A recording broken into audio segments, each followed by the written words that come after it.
Hi everyone, a little bit early from me this week because I don't know if you know or not, but I'm actually off for a week from today.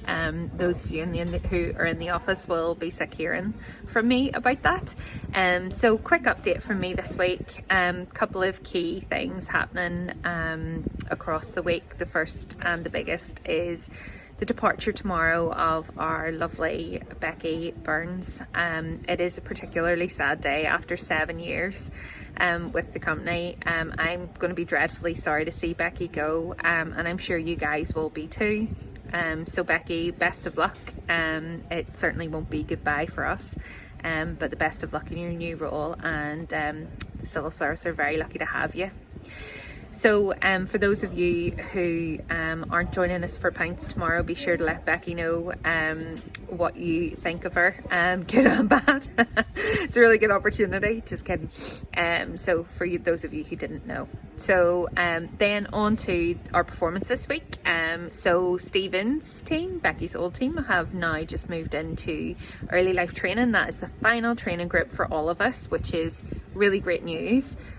So as we do our digital voice training, we'll all start to move. As soon as you've completed both digital voice training sessions, which are being done separately, we'll then move you and your team across onto the early life skill set, and you'll start to receive lots of digital voice calls because there's a huge migration happening at the minute. So if you're getting a bit of a swing at the minute, enjoy it. It's probably going to be short-lived, so make the most of it while you can.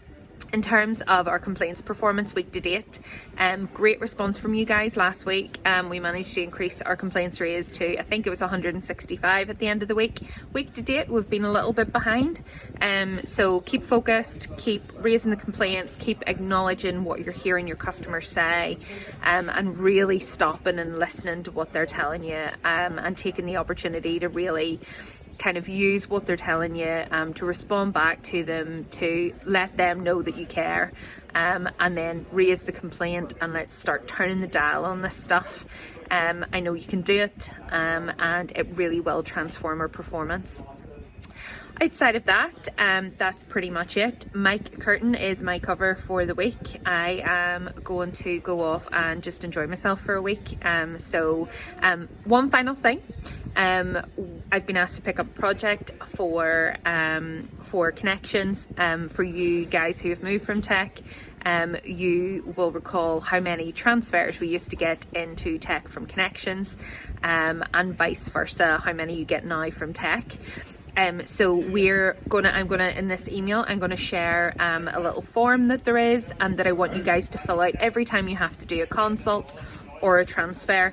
We're particularly interested in why we need to consult and also why we need to transfer. From this data capture, we'll be able to understand what the gaps are, where the issues are with our processes, and like everything, we will then be able to continuously improve our systems and processes and make it much easier for you to do your job up front and not include anybody else, which is awesome because it's all about the resolution. So it's really important. Please, over the next week, use it every time you need to make a consult, every time you need to make a transfer. And then I'll come back to you once I've got that picture, and I'll be looking for some people to help me to actually be part of the working group to change the processes and work out what we need to do with Albert, with consumer, with the capability that you have up front, in order to make sure that we don't need to be passing customers around. Something like 17% of the inbound calls that we're getting at the minute into Connections, would you believe it or not, are transfers from tech. So we need to stop that. And that will create so much more capacity for us. So that's it from me. I will speak to you guys soon. Have a great week. I'll see you on the 5th.